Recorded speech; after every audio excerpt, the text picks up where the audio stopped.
Satu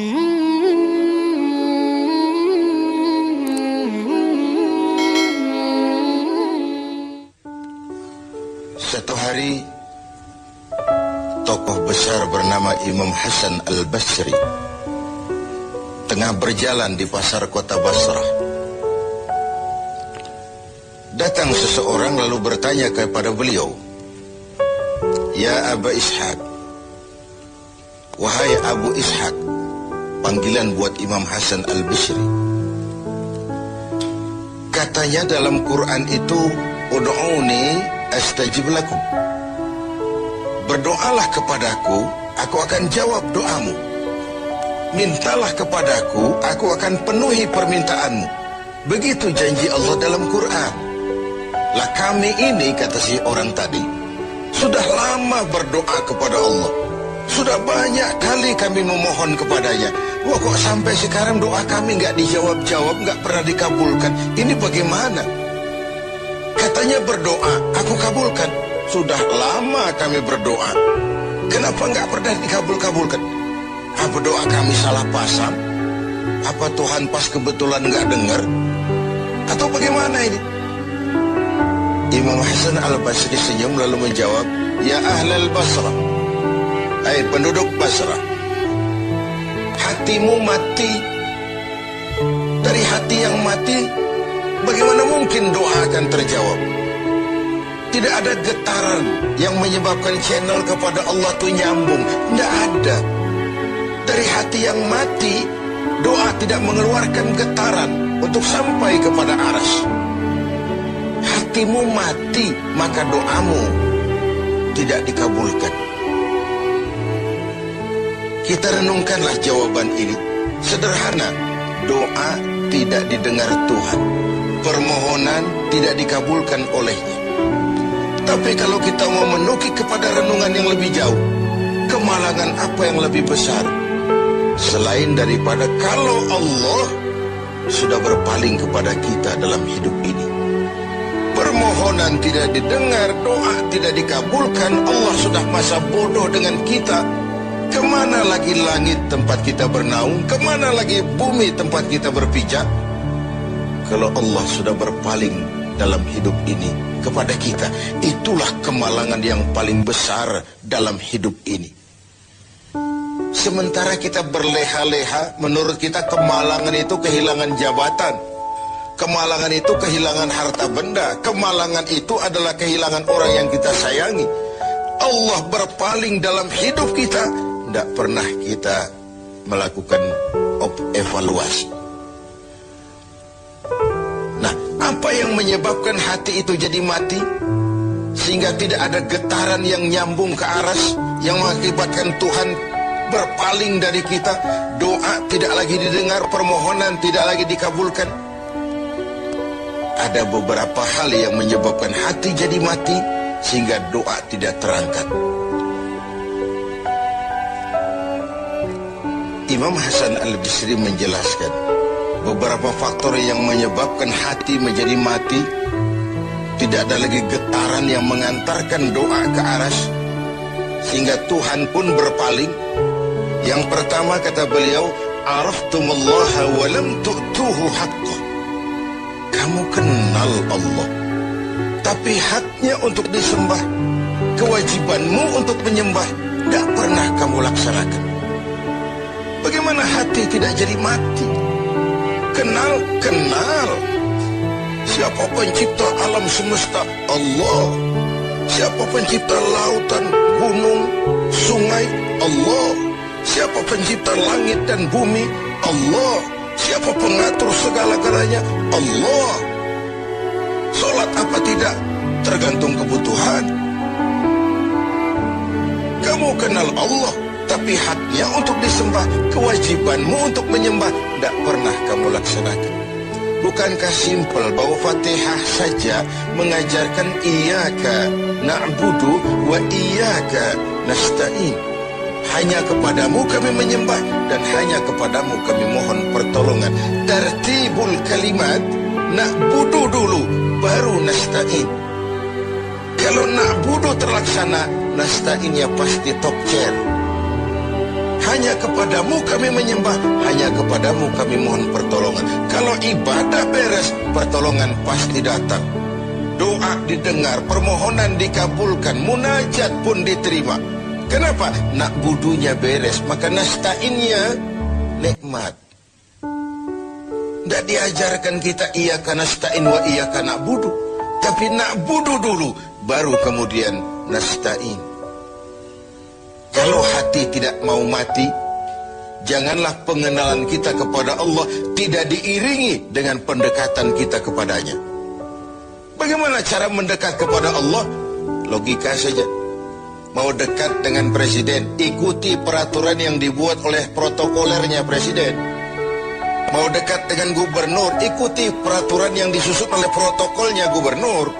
Tidak bisa mau dekat dengan gubernur bikin peraturan sendiri. Mau dekat dengan Allah bikin metode sendiri.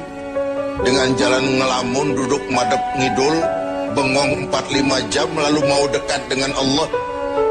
Mau dekat dengan Allah, ikuti cara yang sudah diatur oleh Allah melalui utusan-utusannya. Bukan dengan cara membuat sesuatu sendiri. Ini yang pertama. Lalu yang kedua, yang menyebabkan hati jadi mati, qara'tumul Qur'an walam ta'malu bih. Kamu baca Al-Quran, kamu dengungkan Al-Quran, kamu sanjung Al-Quran, walam ta'malu bih, tapi isinya, ajarannya tidak pernah kamu laksanakan. Isinya, ajarannya sering malah diinjak-injak.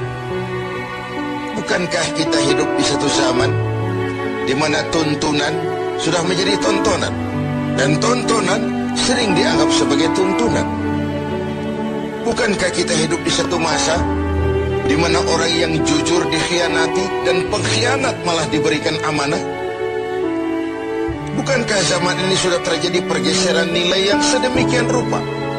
Kita baca Al-Quran, kita musabakohkan pula bacaannya, tapi isinya, ajarannya tidak pernah kita laksanakan. Bahkan nyaris sering kita injak-injak.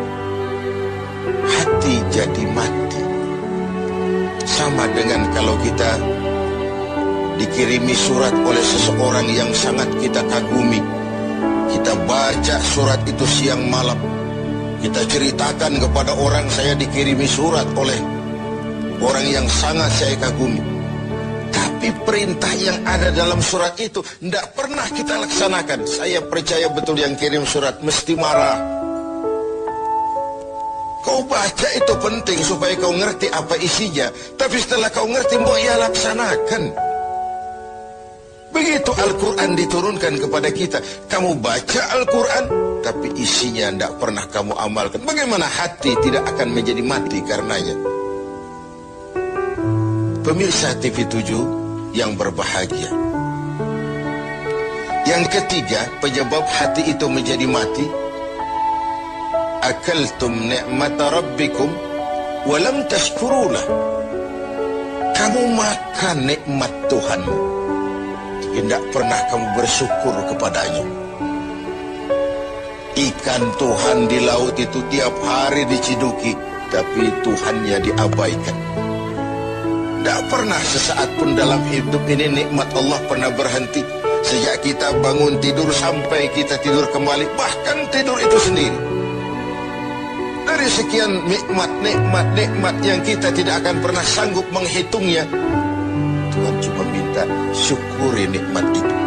Kalau kau syukuri, aku tambah. Kalau kau ingkar, azabku itu pedih. Tiap hari kau makan nikmat Tuhanmu, akaltum ni'mata rabbikum. Kau makan nikmat dari Tuhanmu, walam tashkurulah, tapi kepadanya kamu tidak pernah bersyukur. Baik syukur dalam bentuk ucapan, lebih-lebih syukur dalam bentuk perbuatan. Karena kalau syukur ucapan semua bisa. Alhamdulillah, terima kasih Tuhan, puji syukur, terima kasih Tuhan. Tapi perbuatannya sering tidak sinkron dengan ucapannya. Kalau saya diberikan harta oleh Allah, mulut saya tidak pernah berhenti. Alhamdulillah Tuhan, terima kasih dikasih harta. Tapi pelitnya 17 setan. bahasanya orang itu baru syukur perbuatan, baru syukur ucapan, belum syukur perbuatan. Karena syukur perbuatan artinya mempergunakan suatu nikmat sesuai dengan kehendak yang memberikan nikmat itu. Allah memberikan harta kepada saya. Apa yang Allah kehendaki dengan menggunakan harta itu? Bagaimana kehendak Allah tentang penggunaan harta itu? Allah memberikan jabatan kepada saya. Apa yang Allah kehendaki dengan memberikan jabatan ini kepada saya? Mempergunakan suatu nikmat sesuai dengan kehendak yang memberinya. Itulah syukur yang sebenarnya. Ini yang keempat. Yang kelima, penyebab hati itu jadi mati. Qultum annal mauta haqqun wa lam tasta'iddu lah. Kamu yakin, kamu percaya, kamu tahu betul hidup akan berakhir dengan kematian. Namun kau tidak pernah mempersiapkan diri untuk itu. Baik menghadapi kematian maupun menghadapi yang lebih penting sesudah kematian. Karena mati pada dasarnya sebuah peralihan dari sebuah tahap kehidupan kepada tahap kehidupan yang berikutnya. Bukan akhir. Bahkan saya lebih cenderung mengatakan mati adalah istilah yang digunakan bagi orang yang sedang hidup. Sipulan mati itu kan kata yang hidup. Yang mengalami sedang pindah ke alam lain. Jadi tidak ada alasan hidup sulit bener, mending mati habis urusan. Tidak selesai sampai di situ. Tidak selesai urusannya. Hidup terus berlanjut di alam barzakh, terus berlanjut di alam mahsyar. Ini satu perjalanan panjang. Seperti kita akan berangkat keluar kota yang jauh, tentu kita harus menyiapkan bekal. Semakin jauh perjalanan, semakin banyak bekal yang kita bawa.